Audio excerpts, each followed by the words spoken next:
샬롬. 세상을 향한 하나님의 꿈을 이루는 드림교회 성도 여러분, 주님의 이름으로 여러분을 사랑하고 축복하고 환영합니다.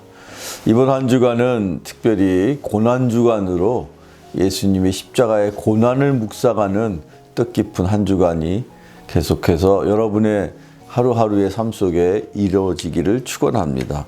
오늘 함께 나누실 말씀 누가복음 23장 33절로 46절까지의 말씀을 통해서 십자가에 달리신 예수님을 보라는 제목으로 속회 공과를 함께 나눕니다. 특별히 예수님의 고난을 통해서 우리가 예수님의 모습을 하나하나 살펴보는데 놀라운 감동스러운 그런 예수님의 그 마지막 순간을 통해서 여러분에게 임하기를 축원합니다. 먼저 예수님께서 이 십자가상에서 몇 가지 특별하신 행동을 하신 것을 우리가 하나하나 살펴볼 필요가 있습니다. 첫 번째는 33절로 38절까지의 말씀을 함께 같이 읽어보실 텐데요. 함께 읽어보시겠습니다. 해골이라 하는 곳에 이르러 거기서 예수를 십자가에 못 박고 두 행악자도 그렇게 하니 하나는 우편에 하나는 좌편에 있더라. 이에 예수께서 이르시되 아버지 저들을 사하여 주옵소서. 자기들이 하는 것을 알지 못함이니이다 하시더라. 그들이 그의 옷을 나눠 제비 뽑을새 백성은 서서 구경하는데 관리들은 비웃어 이르되 저가 남을 구원하였으니 만일 하나님이 택하신 자 그리스도이면 자신도 구원할지어다 하고 군일도 희롱하면서 나와 신 포도주를 주며 이르되 내가 만일 유대인의 왕이면 내가 너를 구원하라 하더라. 그의 위에 있는 유대인의 왕이라 쓴 패가 있더라. 아멘. 자, 여기 지금 그 유대인에 의해서 이렇게 고발당하고 또 십자가에 그 재판을 받게 되신 예수님께서 마지막 순간까지도 그들을 희롱하고 또 그 예수님의 그 모든 것들을 다 이렇게 비난하고 있었던 이들을 예수님은 너그러운 마음으로 용서하고 계시는 것을 우리가 보게 됩니다.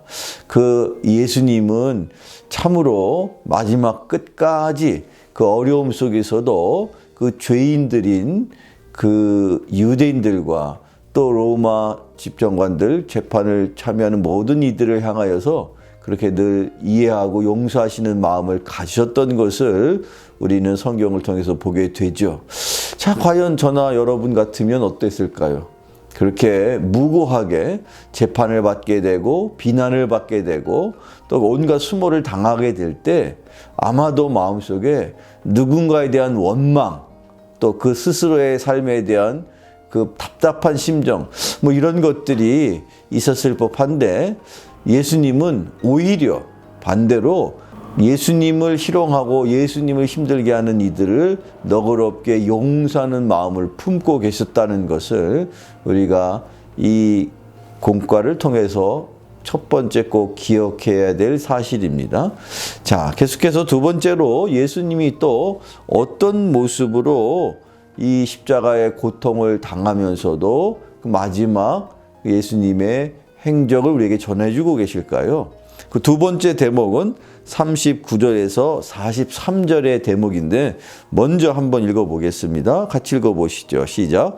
달린 행악자 중 하나는 비방하여 이르되 네가 그리스도가 아니냐 너와 우리를 구원하라 하되 하나는 그 사람을 꾸짖어 이르되 네가 동일한 정죄를 받고서도 하나님을 두려워하지 아니하느냐 우리는 우리가 행한 일에 상당한 보응을 받는 것이니 이에 당연하거니와 이 사람이 행한 것은 옳지 않은 것이 없느니라 하고 이르되 예수여 당신의 나라에 임하실 때에 나를 기억하소서 하니 예수께서 이르시되 내가 진실로 내게 이르노니 오늘 네가 나와 함께 낙원에 있으리라 하시니라. 아멘.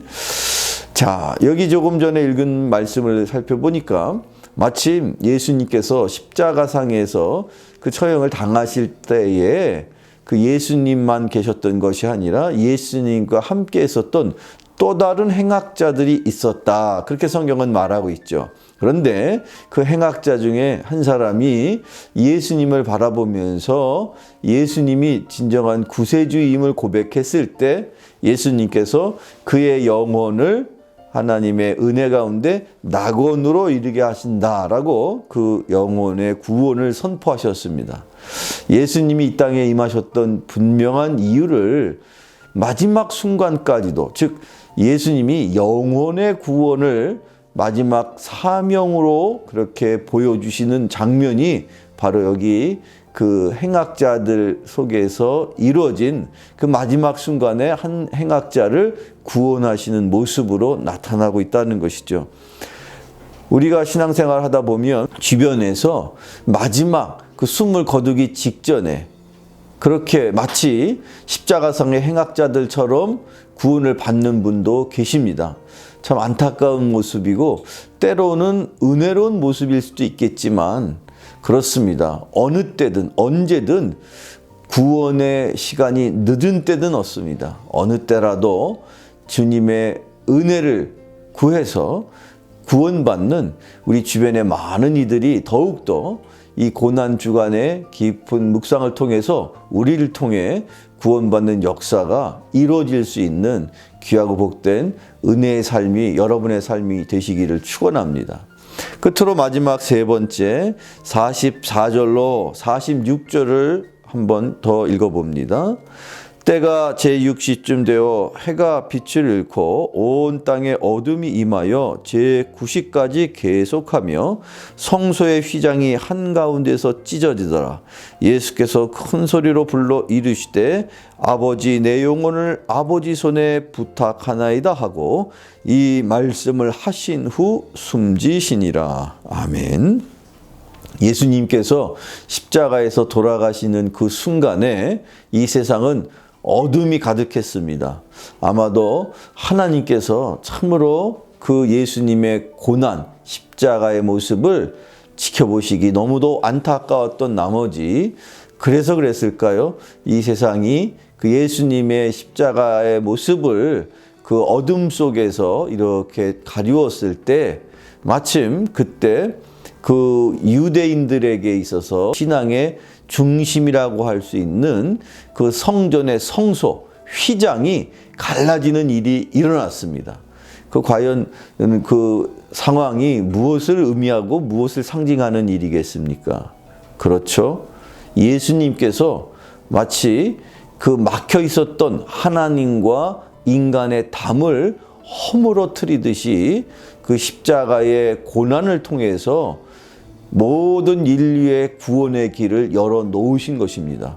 그것을 상징하는 의미에서 성소의 휘장이 위에서부터 아래로 쫙 갈라지는 그렇게 그 놀라운 현상이 일어나게 되었다는 것이죠.